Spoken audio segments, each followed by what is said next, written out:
Hello everyone, আজকে আমরা Photoshop দিয়ে এইরকম একটি টাইপোগ্রাফি ইফেক্ট তৈরি করা শিখব। তো ফার্স্ট অফ অল লেয়ারটাকে আমরা আনলক করে নিচ্ছি, নিয়ে আমরা সাবজেক্টটা রেখে ব্যাকগ্রাউন্ডটা রিমুভ করে নিচ্ছি।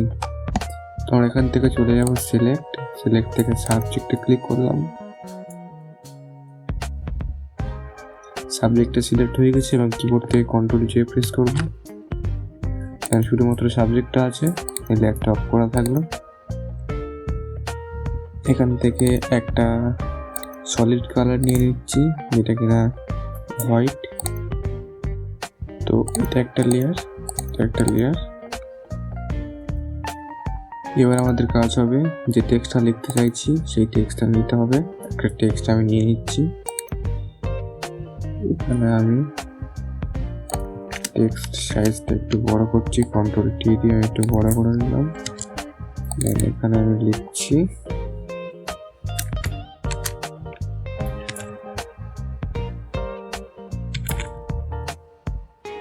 আমি এখানে চিলি লিখলাম।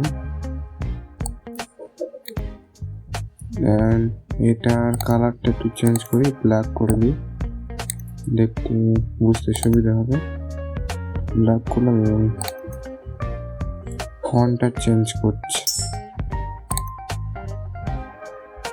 চেঞ্জ করলাম, করে এটাকে কন্ট্রোল টি দিয়ে বড় করলাম।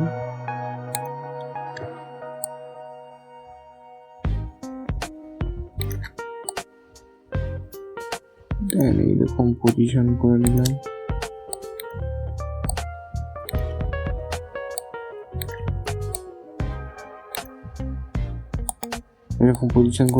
নেওয়ার পরে এখান থেকে রাইট ক্লিক করে রাস্টারাইজ টাইপ করে নেবো, আবার ফিরে কন্ট্রোল টি প্রেস করবো, করার পরে এখান থেকে ওয়ার্প যে অপশানটা আছে এটা সিলেক্ট করবো, করে এটাকে আমরা এর মতন চিলি বরাবর আমরা বসিয়ে নেব।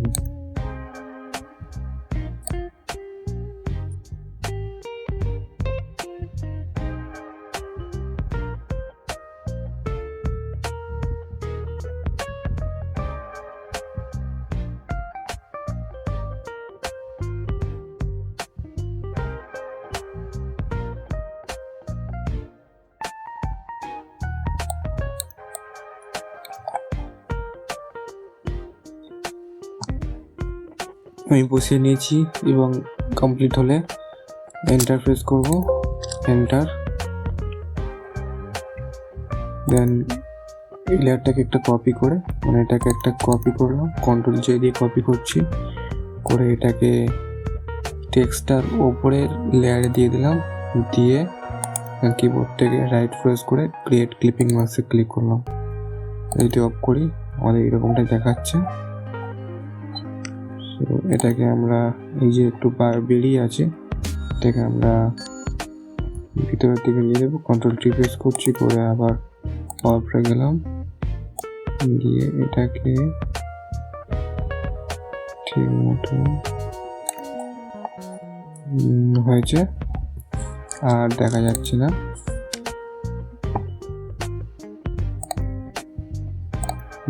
এটাকে এই লেয়ারটাকে সবার উপরে নিয়ে যাব, ব্রাশ টুলটা সিলেক্ট করব,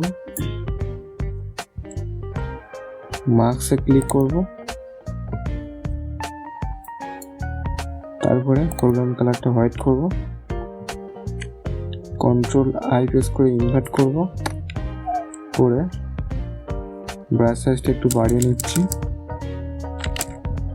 বাড়িয়ে নিয়ে এটাকে আমরা ব্রাশ করে দেব। আমরা ব্রাশ করে নিলাম এবং এই পার্টটাও ব্রাশ করে নিলাম।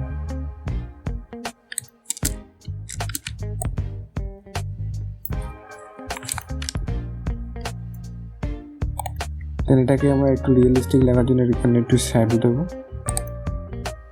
ব্যাকগ্রাউন্ড লেয়ারের উপর লেয়ারটা রাখলাম, এবার একটা নতুন ফাঁকা লেয়ার ক্রিয়েট করলাম, ব্রাশ টুলটা সিলেক্ট করলাম, কালারটিকে ব্ল্যাক করলাম, করে হার্ডনেসটা এইরকম রাখলাম, 60 রাখলাম, রেখে ক্লিক করছি, করে মুভ ফুল করলাম, তারপর কন্ট্রোল টি ট্রান্সফর্ম করলাম, করে এটাকে এরকম করে দিলাম।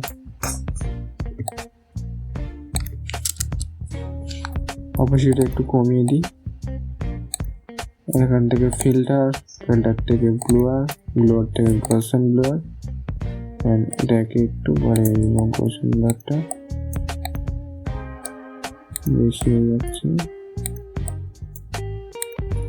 কম থাক, এবং এখান থেকে অপোজিটটা একটু কমিয়ে দেবো। দেন আমাদের চিলি টাইপোগ্রাফি এফেক্ট রেডি। আশা করি ভিডিওটা ভালো লেগেছে, এবং আজকে একটা নতুন জিনিস আমরা শিখলাম, যেটা কিনা টাইপোগ্রাফি এফেক্ট ক্রিয়েট করতে হয়। এটাকে আবার পেপার ইফেক্ট বলা যেতে পারে, যেমনটা পেপারের মতন দেখাচ্ছে। সো যেটাই হোক না কেন, আজকে আমরা একটা নতুন জিনিস শিখলাম। আশা করি ভিডিওটা ভালো লেগেছে এবং উপকারে এসছে। যদি কোনো উপকার হয়ে থাকে বা যদি এখান থেকে কিছু শিখতে পারেন, তাহলে অবশ্যই ভিডিওটা লাইক দেবেন এবং চ্যানেলটা সাবস্ক্রাইব করে আমার পাশে থাকবেন। Thank you.